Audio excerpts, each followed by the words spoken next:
குரு வணக்கங்கள். வாழ்க வளமுடன். உலகெங்கிலும் இருக்கக்கூடிய நெக்ஸ்ட் நேயர்களுக்கு எனது அன்பு வணக்கங்கள். நான் உங்கள் டிஎன்ஏ மற்றும் பிரசன்ன ஜோதிடர் சுப்ரஜா சுரேஷ்குமார், கோவையிலிருந்து. ஸோ இன்னைக்கு நம்ம பார்க்க போகிறது ஆகஸ்ட் மாத பலன்கள். யாருக்கெல்லாம் ஃபேவராக இருக்க போகுது, யாருக்கெல்லாம் அன்ஃபேவராக இருக்க போகுது அப்படிங்கிறத நம்ம பார்க்க போகிறோம். பொதுவாக இந்த வீடியோவில் மேஷம்லேருந்து மீனம் வரைக்கும் நடக்கக்கூடிய அவங்களுக்கு என்னென்னலாம் கெரியரில் நடக்க போகுது, மாணவர்களுக்கு எந்தெந்த விஷயங்கள் ஜாக்கிரதையாக இருக்கணும், அதே மாதிரி தொழில் யார் தொடங்கலாம், யாரெல்லாம் பிளான் பண்ணலாம், இல்லை என்ன மாதிரியான காரியங்கள் மூலியமாக அதை நீங்கள் சரி செய்துக்கலாம் அப்படிங்கிற எல்லா விஷயத்தையும் பற்றி நம்ம பார்க்க போகிறோம். பொதுவாக பெண்கள் எந்த விஷயத்தில் ஜாக்கிரதையாக இருக்கணும் எல்லாமே ஆகஸ்ட் மாதத்தில் கண்டிப்பாக நம்ம பலன்கள் மூலியமாக சொல்லலாம். நீங்கள் இதெல்லாம் எப்படி சரி செய்துக்கலாம் அப்படிங்கிறது நான் சொல்லிக்கிறேன். முக்கியமாக இது பார்த்திங்கன்னா பொது பலன்கள் எதுக்கு எல்லாருமே சொல்கிறோம் அப்படின்னா, ஒரு சில பேர்த்துக்கு இது ஆப்டாக இருக்கும், ஒரு சில பேர்த்துக்கு பார்த்திங்கன்னா டிஃப்ரெண்ட்டாக இருக்கும். உங்களுடைய சுய ஜாதகத்தை பாருங்கள். ஏன்னா செவ்வாய் ரிஷபத்துலேருந்து மிதுனமுக்கு மாறுகிறாரு. அதே மாதிரி பார்த்திங்கன்னா சூரியன்லேருந்து எல்லா கிரகங்களும் அதனுடைய மாற்றத்தை டிரான்சிட் கொடுக்கும்போது நமக்கு என்ன மாதிரியான பலன்கள் நடக்கும் அப்படின்னு பற்றி தான் நம்ம பார்க்க போகிறோம். உலகளாவிய விஷயங்கள் பார்க்கும்போது அரசியலில் பெரும் மாற்றங்கள் வரப்போகுது. எதெல்லாம் நம்ம நல்லதுன்னு நம்புகிறோமோ அந்த மாதிரி விஷயங்கள் எல்லாம் பார்த்திங்கன்னா ஒரு ட்ரமாட்டிக் சேஞ்சஸ் நம்ம கொடுக்க போகிறோம். அதே மாதிரி உணவு சார்ந்த விஷயங்களை ஒரு பெரிய மாற்றங்கள் நம்ம பார்க்க போகிறோம். அதே மாதிரி நிறையா சீற்றங்கள், இயற்கை சீற்றங்கள், அழிவுகள், ஏன்னா இது கலியுகம் அப்படிங்கிறனால பார்த்திங்கன்னா அழிவுகள் நிறையா இருக்க போகுது இந்த மாதத்துலேயும். ஸோ நார்தன் சைடு எடுத்துக்கிட்டோங்க. அதே மாதிரி பார்த்தீங்க அப்படின்னா இன்னுமே இந்த துபாய் சைடு, கத்தார் சைடு, அதே மாதிரி உங்களுக்கு அமெரிக்கா, இது எல்லாமே சிறிய அளவில் பெரிய அளவில் பாதிக்க போகுது. ஸோ இதிலிருந்து கண்டிப்பாக நம்மளோட ப்ரேயர்ஸ் மட்டுமே தான் நம்மளை பாதுகாக்க போகுது. உங்களுடைய சொந்தக்காரங்க எல்லாருமே அங்கே இருப்பாங்க, கொஞ்சம் சேஃபாக இருந்துக்க சொல்லுங்கள். இந்த ஆகஸ்ட் மாதம் நிறைய சேஞ்சஸ் நம்ம பார்க்க போகிறோம். மேஷம்லேருந்து மீனம் வரைக்கும் எப்படிப்பட்ட மாற்றம், எப்படிப்பட்ட விஷயங்கள், பலன்கள் இருக்க போகுது அப்படிங்கிறத பார்க்கலாம். கும்ப ராசி மற்றும் லக்னக்காரர்களுக்கு இந்த ஆகஸ்ட் மாத பலன்கள் எப்படி இருக்குது? ஆல்ரெடி கும்பம் எடுத்துக்கிட்டீங்க அப்படின்னா நிறைய தொழில் முயற்சிகள், தொழில் அப்கிரேட் பண்ணியிருப்பீங்க, நிறைய பிரான்ச்சஸ் ஓப்பன் பண்ணுறது. ஸோ தொழில் செய்கிறவங்களுக்கு நான் சொல்லிகிட்ருக்கேன். அதே மாதிரி இரண்டாம் இடத்துல லக்னாதிபதியே வக்ரமாய் உட்காந்துருக்காரு. வீடு கொடுத்த குரு 6ஆம் இடத்துல உச்சமாக இருக்குது. இந்த காம்பினேஷன் எப்படி எடுத்துக்கலாம் அப்படின்னா, குடும்பத்தில் தேவையில்லாத சண்டை சச்சரவுகள். அப்போ நீங்கள் ஒரு வேலைக்கு போகிற ஒரு பர்சனாக இருக்கீங்க அப்படின்னா மேனேஜ்மெண்ட்னால ஒரு பிரச்சனை. ஏன்னா உங்களுக்கு 7க்குரியவர் 6ஆம் இடத்துல இருக்கிறார்.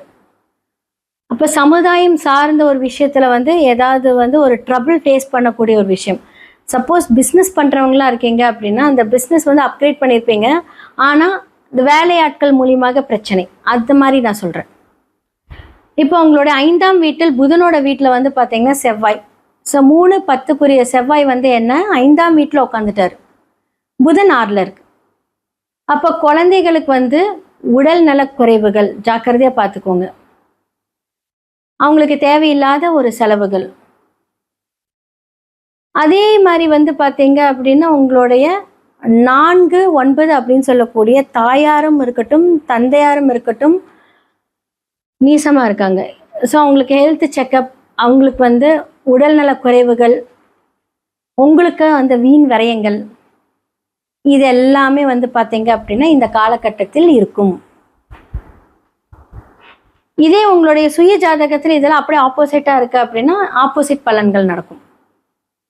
இதெல்லாமே ஒரு கோச்சாரம் என்னதான் அந்த விஷயத்தை கன்ஃபார்ம் பண்ணாலும் உங்களுக்கு என்ன மாதிரியான திசைகள் நடக்குது அப்படிங்கிறத பார்த்துக்கோங்க. ஸோ ஃபஸ்ட்டு 15 டேஸ் பார்த்தீங்க அப்படின்னா சூரியன் புதன் குரு இருக்கார். அடுத்தது சூரியன் சிம்மத்துக்கு போயிடுவார். அப்போ குரு சூரியனும் கேதுவும் கன்ஜெக்ஷன், இணைவு. அப்போ 7ஆம் இடத்துல சூரியன் பார்த்துக்கோங்க. இந்த மாதிரியான காம்பினேஷன் பார்த்தீங்க அப்படின்னா ரொம்ப ரொம்ப ஒரு ஹெக்டிக்கான ஒரு காம்பினேஷன் தான். ஏன்னா நீங்கள் உலகளாவிய விஷயங்கள் பார்த்தீங்கன்னா திருப்பி சூரியன் கேது இணை வர்றாரு, ராகு அங்கே இருக்காரு. திரும்பவும் பார்த்தீங்க அப்படின்னா நமக்கு ஃப்ளைட் கிராஷ் எல்லாம் ஏற்பட்ட அந்த காம்பினேஷன் திரும்பவும் இணையுது. திரும்பவும் பெரிய என்ன சொல்கிறது, இது அதே இடத்த குருவும் பார்த்தீங்க அப்படின்னா அந்த பார்க்குது இல்லையா. ஸோ நிறைய அழிவுகள் அப்படிங்கிற ஒரு விஷயத்தையும் நம்ம கொண்டுட்டு போனாலும் நம்மளுடைய சுய ஜாதகம், நம்மளுடைய பொது ஸ்தானம் பார்க்கும்போது இந்த காலகட்டத்தில் வந்து பிரிவினைகள் ஏற்பட வாய்ப்பு இருக்கு. நிறைய பேருக்கு வந்து பார்த்தீங்கன்னா மனைவியிடம் சண்டை போடுறது, அதனால பிரிவினை, கணவரிடம் சண்டை போடுறது அதனால பிரிவினை. ஏன்னா உங்களோட லக்னத்தில் இன்னும் ராகு உட்காந்துருக்காரு. ராகு டிசம்பர்ல மாறுற வரைக்குமே வந்து என்ன சொல்றது, அந்த கற்பனையான ஒரு விஷயங்கள், ஓவர் திங்கிங் எல்லாம் கொஞ்சம் கண்ட்ரோல் பண்ணிக்கோங்க. உண்மையாலுமே சொல்றோம், அதுல இருந்து மட்டும்தான் உங்களால் விடுபட முடியும். ஓவர் திங்கிங்னால என்ன ஆகும் அப்படின்னா, உங்களுடைய ஆப்போசிட் சைடு, உங்களுடைய பிஸ்னஸாக இருக்கட்டும், உங்களுடைய மனைவி கணவராக இருக்கட்டும், சமுதாயம் சார்ந்த ஒரு விஷயங்கள் மூலியமாக பாதிப்புகள் ஏற்படாமல் தவிர்த்திருக்கலாம். நிறைய பேருக்கு கும்பத்துக்களை வேலையே ஒரு பெரிய பிரச்சனையாக இருக்கும். மோஸ்ட்லி அவங்க பிஸ்னஸ் பண்ணணுன்னு தான் நினைப்பாங்க.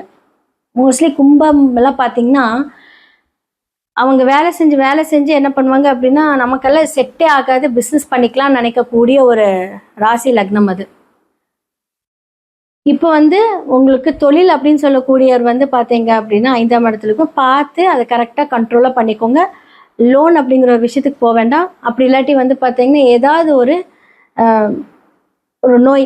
நோய் அப்படின்னா என்ன சொல்கிறது, தூக்கம் கெடும், இல்லை ஏதாவது வந்து ஒரு போலீஸ் ஸ்டேஷன் ஏறிட்டு வர்றது, பிரச்சனை தேடி வரும்.